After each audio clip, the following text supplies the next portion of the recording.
Good morning, everyone.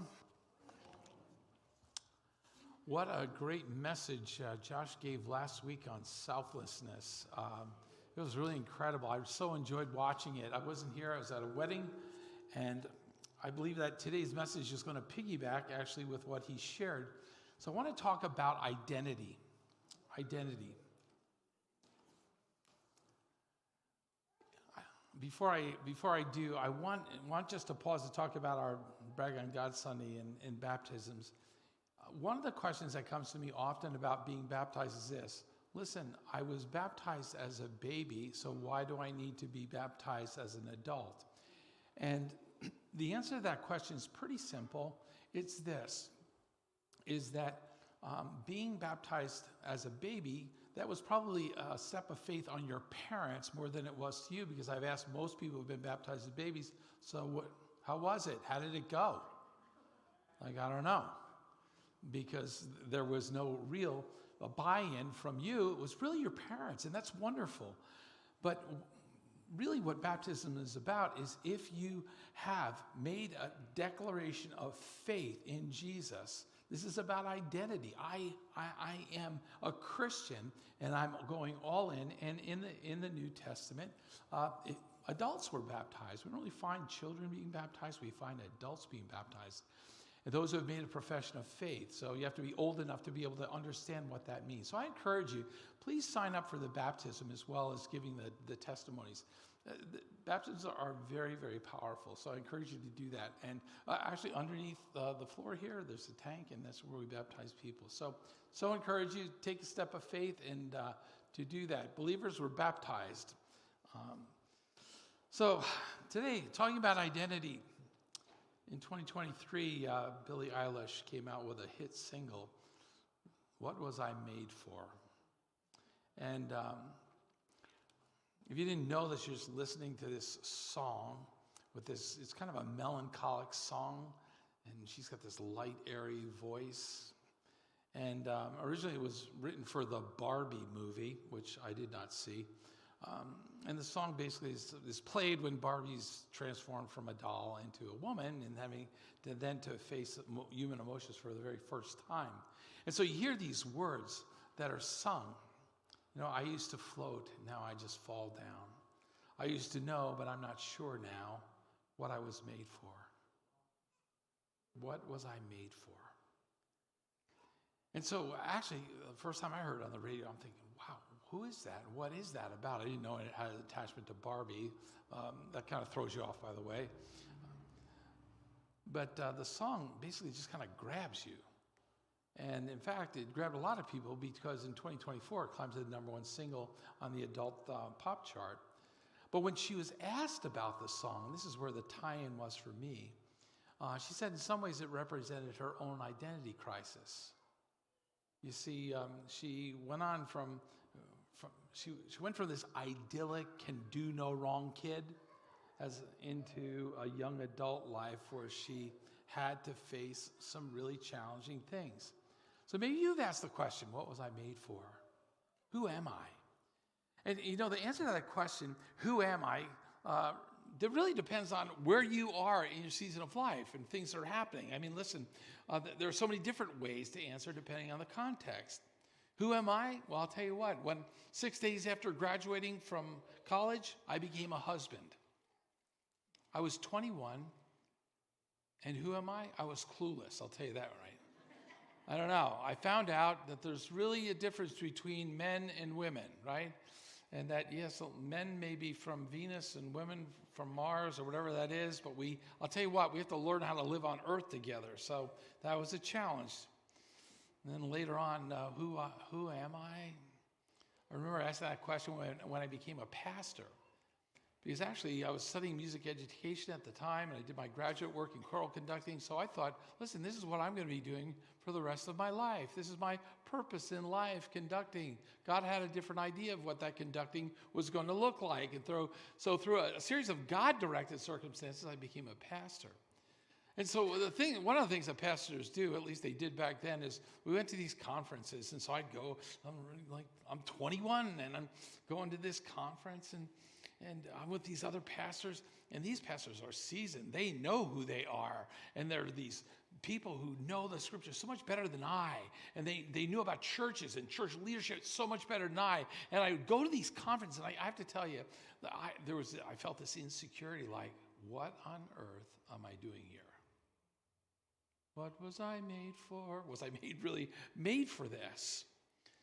And then 32 years ago, I held this precious little baby girl in my arms. And now I've got another identity crisis. I knew what it was like to be a son, or to be a pastor, and to be a husband, but now I was a father. How do I do that? And so when you talk about, I don't think I'm the only person in the room to ever ask the question, what was I made for? Who am I? Maybe you land a new job, right? It's a different part of the country, and you're in a different culture. The job culture is totally different, and you find yourself asking this question, not so much who am I, but who am I going to be for them? Because you feel the pressure, right? You want to be on the inside, and so you're asking, who do they want me to be? Or maybe you're recently retired, and you had this job, you worked there for a long time, you knew what you were doing, you did this, and now you don't have the job anymore, and you wake up and you're like, who am I in this season of my life? Because I don't have a title, I don't have a position. What am I doing here?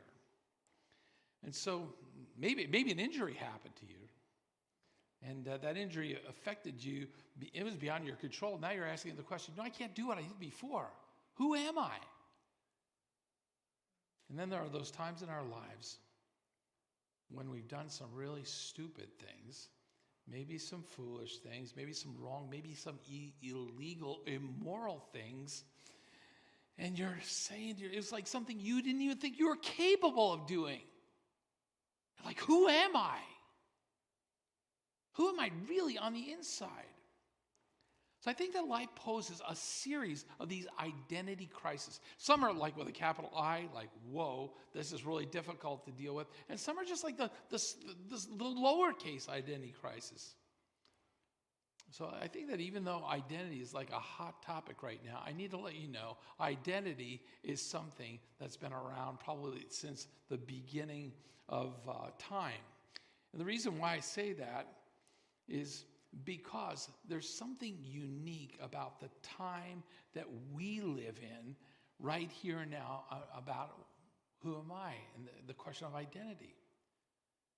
You see, we used to answer that question, who am I, by looking around us. And that's how we'd answer it. We looked externally. We looked at that outside of ourselves. We looked to other people. Who am I? You looked at your family. They told you who you were. Or you look basically at your culture, or you looked at the country that you were in, or the place that you lived. That told me who I was. Or in other cultures, and I talked to Lubuto a little bit about this when he was here, you know what? It was his tribe that told him, this is who you are. This is what you're going to do for a living. This is who you're going to marry. This is who you're not going to marry. This is the kind of life that you're going to have vocationally, the kind of life that you're going to have economically or socially. In other words, back then, our identity was something that was determined by other people. It was externally determined. But you know what? A major shift happened about the 17th, 18th century during the Enlightenment. It was known as the Age of Reason. And reason was how you determined reality. And so the Enlightenment had a weird way of taking, and it actually created these political or social, even religious revolutions by which people all of a sudden developed a distrust in authority figures. They distrusted the king or the god or country or even government. Why? Because those people saw the people in authority as being manipulative. You're not going to tell me who I am. And so some of the key Enlightenment figures, maybe you remember the name René Descartes. Well, basically, Descartes tried to answer the question this way. Who am I? His solution was this. I think, therefore I am. In other words, if I can just say it another way, what I think I am, I am. And who you think I am. So we no longer looked around us to figure out who we were. You know where we looked to figure out who we were, our identity? We looked inside. What I think I am, I am. Whether you agree with me or not, that's who I am. And so here's the problem with that. Christianity affirms the value of every individual. And you know what? It says, listen, God's giving you a mind. God's giving you a reason. God's giving you a brain to figure things out. He's given us a heart to feel things. But listen, the problem that Christianity has with that was you and I were not designed to carry the weight of always asking, who am I? What am I made for? Not by ourselves and not all alone. So in our society, we're told it's up to you to figure that out. I mean, you can define and you can decide who you are. You determine your ultimate reality. What you think you are, you are. So, fast forward from the Enlightenment 300 years, and we have litter boxes in classrooms. Why? Who I think I am, and I'm a cat. Okay. There's something about that just doesn't ring true. But here's the good news. And I just think, by the way, it's no coincidence that we have epic levels of anxiety, depression, loneliness, mental illness, even suicide. Why? We weren't meant to deal with the question of identity alone. And we have a God who says, no, I am with you. I've not left you alone to figure that out. I'm going to come alongside you. I'm going to help you figure that out. And that's where Psalm 139 comes into play. And I'd like for you to turn to Psalm 139. As we don't have it up on the screen on purpose, bring it up on your smartphone. And guess what? Michael's going to come and he's going to read it for us from the New King James Version. I tried to get him on the NLT. He said no. You know what I mean? And the New King James actually is a very good translation. So, Michael, would you read Psalm 139? You know what? It's a long psalm, but I want you to follow it through because there's some things I think that God wants to say through Psalm 139. Michael? You guys can hear me? Oh, wait a minute. We got to get a microphone for you, don't we? Can you hear me? No. We don't do the can you hear me? There are other people that are watching. They can't hear you. It's those people, Michael. Thank you for those who are watching this morning. You're at Bedside Baptist. Amen. Church of the Inner Psalms, Springs. David. Everybody loves Psalms, right? Now you got to hold this here. They speak to you inwardly, outwardly, spiritually, mentally, physically. Oh Lord, you have searched me and known me. You have known my sitting down and my rising up. You understand my thought afar off. You comprehend my path and my lying down. You are acquainted with all my ways. For it is not a word on my tongue, but behold, O Lord, you know it altogether. You have hedged me behind and before and laid your hand upon me. Such knowledge is too wonderful for me. It is high. I cannot attain it. Where can I go from your spirit? Where can I flee from your presence? As I ascend into heaven, you are there. If I make my bed in hell, behold, you are there. If I take the wings of the morning and dwell in the uttermost parts of the sea, even there your hand shall lead me, and your right hand shall hold me. If I say, surely the darkness shall fall on me, even the night shall be light about me. Indeed, the darkness shall not hide from you, but the night shines as the day. The darkness and the light are both alike to you. For you formed my inward parts. You covered me in my mother's womb. I will praise you, for I am fearfully and wonderfully made. Marvelous are your works, and that my soul knows very well.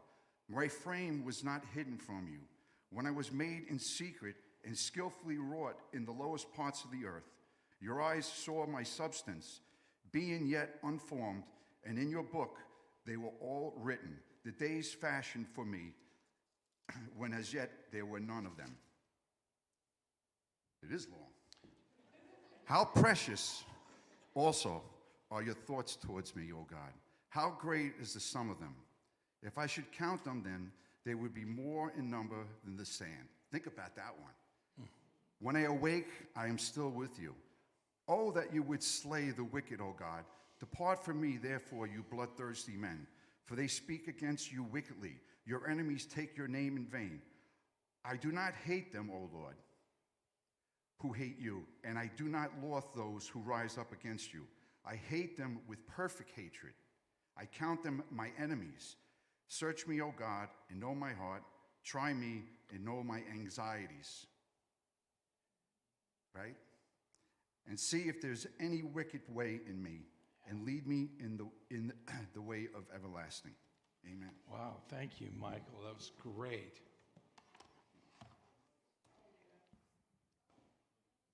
So this psalm was written about 3,000 years ago, and yet it has a lot to say to us. It was written by David, and if you think about his life, there were many times where David could have been wrestling with his identity. So let me give you an example. Early on in his life, David was one of 8 sons born to a man named Jesse. Now there's one point at which God says, I need to make a leadership change here. Saul was the first king of Israel. He was chosen by the people. And Saul was making a wreck of not only his life, he was going to basically ruin the nation. God says, yeah, I need to choose this time. And so he asked the prophet Samuel to go to Jesse's house and to anoint the next king of Israel. So he goes to the house, and, Jesse lines up 7 of his sons. And so, Samuel goes down the line. Ask God, is this the one? Is this the one? Is this the one? No. And let's face it. What happened to that 8th son, right? Because David's out in the field. He's a shepherd. Now, I don't know if Jesse just forgot that he had 8 sons instead of 7. It's kind of like my mom. Every once in a while, 4 boys. She calls me Timmy, Tom, Jim, who's been dead for a while, Michael. I'm like, Mom, I don't know. After 3, what do you forget? You can't get it like really straight. Now at 91, you catch. She's okay with that, and I'm okay with that as long as I'm your oldest. Remember that, Mom? But you kind of lose count. Listen, I don't know, but this is an important moment. For David. This is a really important moment. One of Jesse's sons is going to be anointed the next king of Israel. And Samuel goes down the line, asks God, and God says, no, not this one. And do you have any other sons? And he says, oh, yeah. He's the shepherd. He does the grunt work for the family. He was the one that would be anointed, the forgotten son, the lowly shepherd. How do you think that made David feel? And then before he becomes king, there's this battle going on with this giant named Goliath. And Goliath is like an animal. He is huge. And he is intimidating for 40 days, the soldiers of Israel, shaking in their boots. But nobody's willing to face him. So one day, Jesse sends his young son, David, listen, leave the sheep there for a little bit, bring some supplies to your brother. And what happens is this. David, his oldest, questions his motive. His oldest brother, he says, what are you doing around here anyway? What about those few sheep you're supposed to be taking care of? I know about your pride and your deceit. You just want to see the battle. And David says, what? What have I done now? I was only asking a question. But David, after he hears what will be rewarded to the one who takes down Goliath, there is some courage that rises up in David. And so he goes to the king himself. He says, King, don't worry about the Philistine. He's like, I got this. I'll go fight him. And what was Saul's response to that? Don't be ridiculous, Saul said. There's no way you can fight this Philistine and possibly win. You're only a boy. He's a man of war since his youth. Who am I? They say I'm just a shepherd. I can't take on a giant. So this psalm is really personal because even though we don't know when it was written exactly, what we do know is this, that it provides some answers for us. If you'll just look at and look at again the psalm itself and what it says, it'll answer the question, what was I made for? Who am I? And what struck me about this passage, and once again, Michael, thank you for reading it. I've read this countless times, is this, that David is wrestling with who am I? And over and over and over, he refers not to himself. He refers to you, to God. He says, you know me. You searched me. You knit me together. You guide me. You bless me. You walk with me. He says, you are there. You know me. And he says that like 5 times. You know me. You know me. So many statements about God. Why does he do that? And I want to suggest this. In the quest to figure out, what am I made for? The quest to figure out, who am I? The answer is this, that we find. I'm someone who is in relationship with the living God. And so this is the basis of understanding who I am. It's not who you say I am. It's not what my career says I am, or how beautiful I am, or how smart I am, or how successful I am. The answer to the question, who am I, begins with God. I am first and foremost, I'm someone in relationship with the living God. And here's why that's so important, because once we figure that out, once I can see God first and foremost, and I see myself as someone who's made in the image of God, someone who's in relationship with the living God, once I figure that out and I see that, then all of a sudden I figure out who I am. And you figure out, what am I made for? You get it. And we're going to see this. Let's walk through the psalm to get this. Verse 13, 14 says this.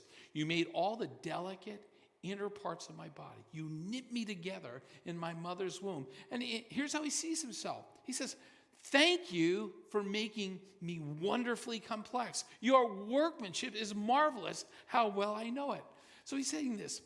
Your workmanship is marvelous. And the word workmanship, by the way, is sometimes translated and can be translated as masterpiece. I'm your workmanship. I'm your masterpiece. In other words, God don't make no junk. You know what I'm saying? God made me beautiful. God made me complex. God made me a masterpiece. God didn't make a mistake. And then verse 15 and 16 and verse 1 and 2, here's what it says. God, you know me. You know my story. It's not like God knows about you. Say, oh yeah, he was over there, he went there. God knows every detail of the story of my life. He knows all of it. He says, you know my thoughts. You saw me before I was born. You know all the days of my life. One of the hard things in life, when it comes to our identity is this, is to somehow feel like an outsider or an outlier. You feel like, you know what? Nobody really knows me. Now, they think this is who I am. I'm not that. Nobody knows me. And it puts you on the outside. I need to let you know.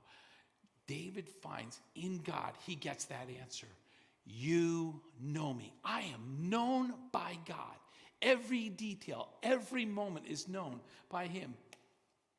Then he says in verses 7 through 12, and they're almost poetic descriptions, right, of who God says he is. He says, you're always with me. And here's how he says it. If I rise on the wings of the dawn, or I'm in darkness, or I'm on the far side of the sea, you are always there. In verse 5, it says this, your hand of blessing is on me. And you get like a word of picture of your hand of blessing. The way that ancient Hebrew fathers would bless their children is they would put their hands on their head and they would bless them. He's saying, that's who God is. Your hand of blessing is on me. What is it not? It's not a hand of violence. It's not like a heavy hand. It's a hand of blessing. Verses 5 through 10, he says, you support me and you guide me. Even in the hard and dark places, you're guiding me. And then in verses 23 and 24, you calm me. You comfort me. Like when I have these anxious thoughts, you calm me. But not only do you calm me, you correct me as well. Remember in Psalm 23, it says this, your rod and your staff, what do? Come on, I know some of you went to Catholic school. You know this, right? Come on, your rod and your staff, they comfort me. Thank you very much. Or you went to Sunday school and you learned that. Okay, but think about this. What did the rod do? The rod was for protection. A shepherd carried a rod to protect you. So what's he saying? God is going to protect me from my enemies. That's that. And it comforts me to know that you have a protector. But not only that, he says, your rod and your staff. The staff was used when a sheep would kind of get out of line. We had to get them back. And so he says, you correct me. And there's comfort in God's correction as well. So that's what David says. David trusts the goodness of God so much that he says this. Verse 24, point out anything that offends you. Literally it says, see if there be in me a way of pain. God, confront me because that's a good thing. You deal with the things in my life that aren't good. Then in verse 24, it says, you lead me into everlasting life, which is not about heaven one day. It basically it means this, you lead me in life to the full. That's where you lead me. But you know what? If we don't start with saying, who am I? I have been created. I'm in a relationship with God. What happens is we carry a burden we should never carry. We should never have to handle the weight of that question. Who am I? It's not like your gender is unimportant to God. Your gender is important. It's not that the color of your skin is unimportant to God. No, it isn't. It's part of who you are. It's not the family you're born into that's not important. Of course it is. Your job, your skills, your ability, your talents, those things aren't, it's not like they're not important. They are important, but they're just not enough. You're more than those things. They're not enough to hold the weight of the question, who am I? So in Psalm 139, David is saying this, I believe and I know, I first and foremost, I'm in relationship with the living God. And it's not like David saying, okay, this is kind of like a compartmental description of who God is. Well, so I got okay, I got my God bucket, that's who you are, and then I've got my work bucket, and then I've got my mental health bucket, and I've got a relationship bucket. No, he's saying this, who I am in relationship to God is the foundation for any other way that I see myself. He says, God, you touch every part of my life. Knowing you, God, means that I am going to be able to know who I am. Knowing you means I am going to know what am I here for? What was I made for? So think about how David's relationship with God shaped his whole life. I mean, in that moment, right, when his father just kind of forgot to count him as one of his sons, or maybe even worse, really didn't think that he would ever be king. Yeah, there's no way. Like him? He's not even important to invite into the room. Yeah, I got 7. And how important was it for David to know, God, you made me a masterpiece. I am your workmanship. And when he goes and sees Goliath, there's something about the who God made him to be already. He knew God, that would affect him. Because he even tells Goliath that when he faces him down. He says, listen, I'm coming to you on behalf of God, the living God. And then when David, by the way, actually becomes king, it was a process, by the way. Some scholars believe it took about 13 years for David to become, when he was actually anointed the third time to become king and finally settled the matter. But in the process, when he first starts out, King Saul finds out, or has this feeling like, yeah, He's going to be the next in line. Well, Saul does not like that at all. And so he accuses, first of all, he accuses David of wrongdoing. It's like, and David's like, no, I'm not out to kill you. I mean, that's actually what happened in ancient days. If you wanted to be king, you killed the other king, and then you were king. You know, it's kind of like the assassination.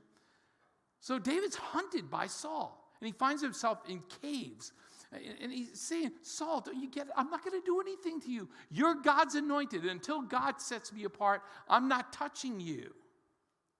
But how important was it in that cave, wherever he was hiding from Saul, for David to know that God knows my inner thoughts, God knows my motives. God knows that those accusations against me, they're not right and they're not real, because God knows who I am to the depth, to the core. And do you see the innocence of my heart? You know who I'm deep down inside. I would never say that. I would never do that. I wouldn't even think that. So listen, have you ever struggled with someone who took your motives and they totally misunderstood what you were all about? They didn't get you.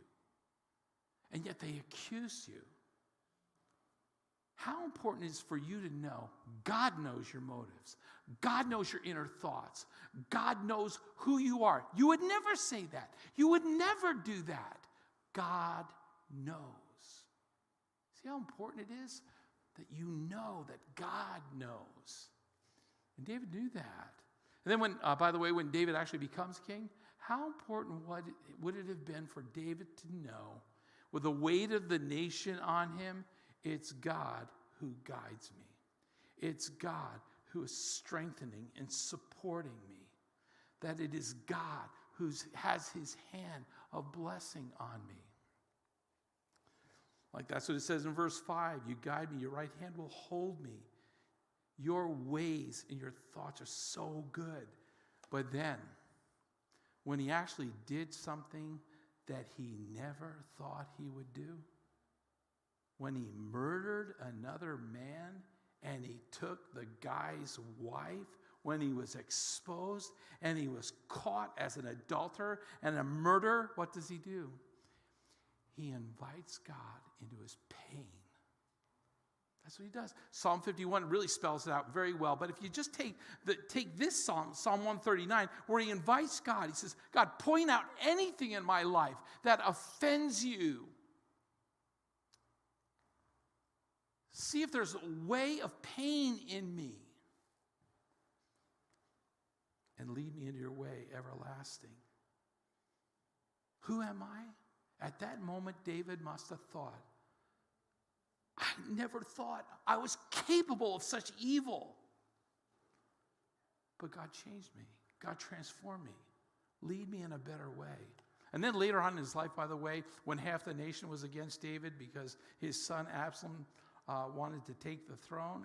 And once again, David's in hiding. David's a man on the run. And he says this in verse 12, even in the darkness, even when I'm hiding, you are with me. I need to let you know that's more than some sort of poetic musing. This is really real to David. God was there. No matter where I go, you are there. So when you understand who God is, and you realize the way that he's made you, he formed you, he guides us, he blesses us, he strengthens us, he calms us, he confronts us, it's free. We're free. We don't have to be defined by other people. We don't have to be defined by what our friend group says we should be or what our culture says we should be. We don't need to be defined by the latest fashion or what haircut we have or what shoes we have or what companies say we should be. It doesn't come from the outside. It comes, who am I? What was I made for? It comes from knowing I'm in relationship with the living God. It comes first, and then I understand. But our culture keeps on saying, no, wait a minute. You choose. You should choose. Nobody else should choose for you. It's all on you. It's all up to you.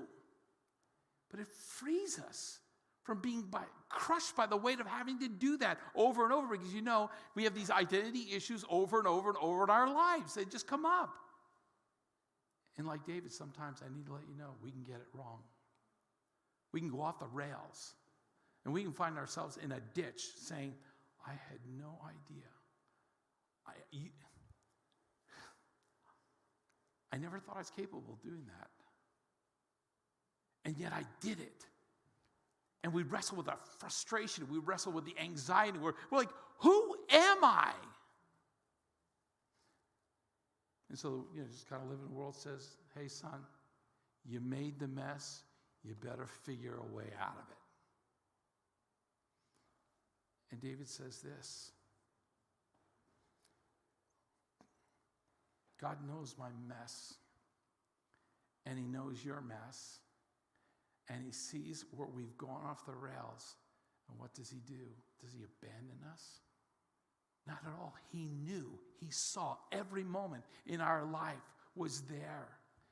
And I need to let you know, do not let your identity, who I am, be decided by your failure. Be decided by your addiction. Be decided by your loss. Don't ever let trauma that you've experienced become who you are. So listen, I don't know the situations of everybody in the room, or probably don't know the situations of anyone on that level like God does. Or you may be watching, you may be really dealing with some security. I know this, and I've said this many times, so please forgive me if you've heard it again. Number one question that a man asks is this: do I have what it takes? And that breeds insecurity in us, right? And again, please forgive the stereotype for those who are smarter in this area. But number one, woman, question is this throughout her life. She needs to know this. Am I beautiful? Am I desirable? Do I matter to anyone? Do I matter to you? That's her question. And so, listen, you may be dealing with some of those issues, or you may be in a shock of a relationship that's kind of blew up. Or you may be like David, who said, I just didn't see that one coming. I had no idea that was in me. Those words meant something to David. But I want to read them again, and maybe one of these phrases will land.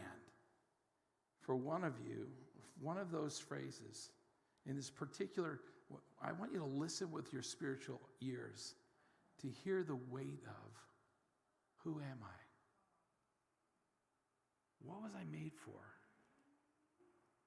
According to Psalm 139, I'm in a relationship with God who made no mistake in making you. And you may be here saying, Nicholas, you have no idea. I was an oops baby.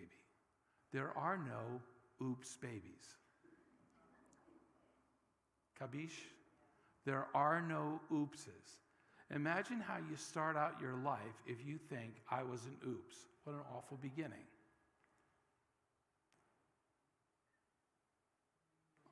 A God who made me his masterpiece. A God who knows my whole story. Who am I? I am in relationship with a God who knows my whole story, all my thoughts, what's going on in my life right now. A God who is always with me, no matter where I am or what I'm going through, always with me. A God who blesses and supports me. I'm in a relationship with a God who guides me in the paths and guides me in the decisions. He's a God who's with me when I win. He's a God who's with me when I lose. A God who calms my anxieties. A God who confronts me, who corrects me in order to help me grow.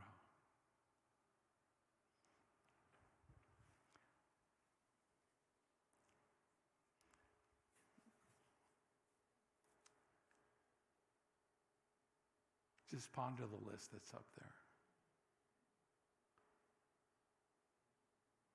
Who am I?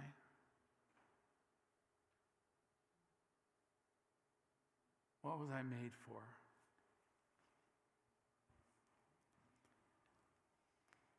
Can I just ask you to do something right now? If any of those statements kind of landed, you can say, Nicholas, I could relate to one of those. I needed to answer that question. Who am I? I'm in relationship with a God who does this.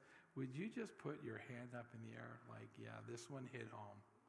That phrase hit home for me. That phrase hit home, yeah. And listen, if that's good, you can put them down. You know the reason why that's like really important? Because it says this, you're not alone. You're not alone. There is this God who says, I know you. In order to know who I am, I first need to know whose I am. Because knowing who I am starts with knowing whose I am. I belong to a God like this.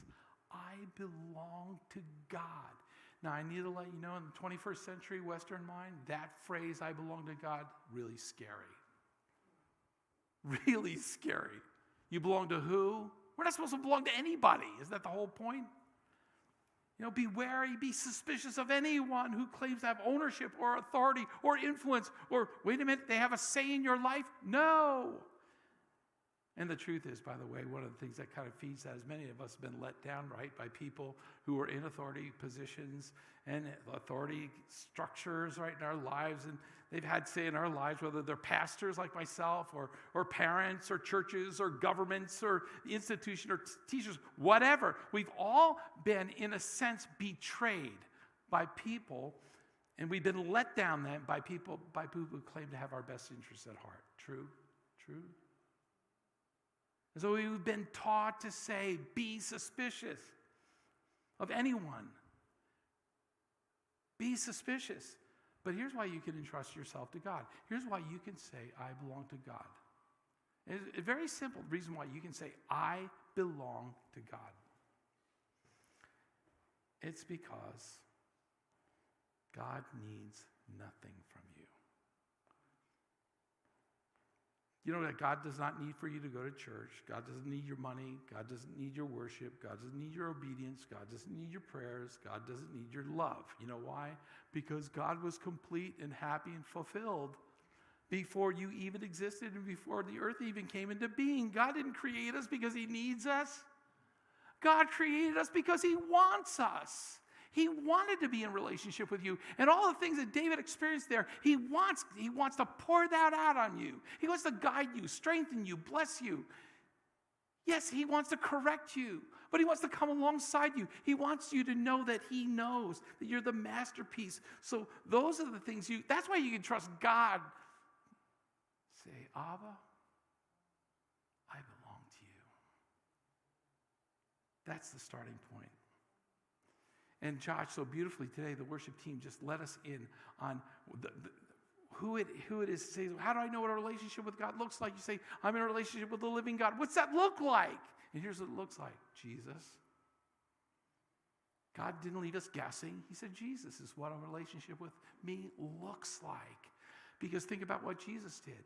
Didn't Jesus do the very same things that David was talking about?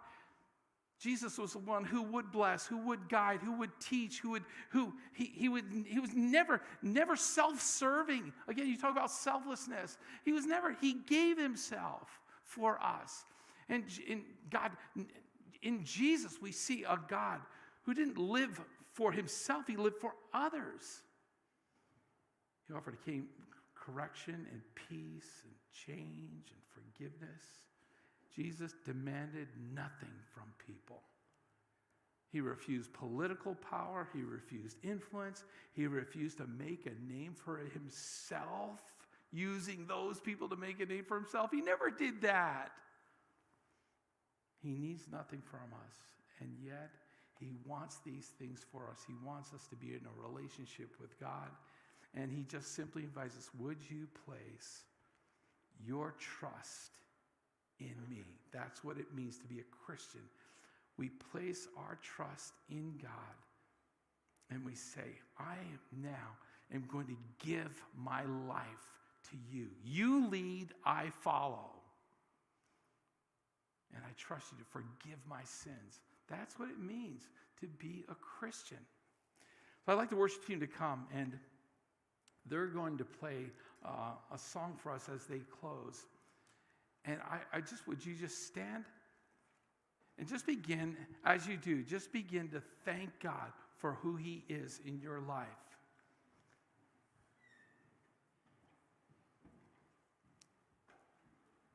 God, thank you. Thank you that you know us. Thank you that you search our hearts.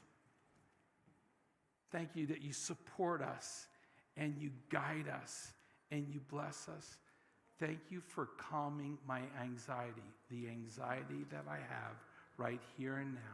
And you're going to, instead of anxiety, you're going to give me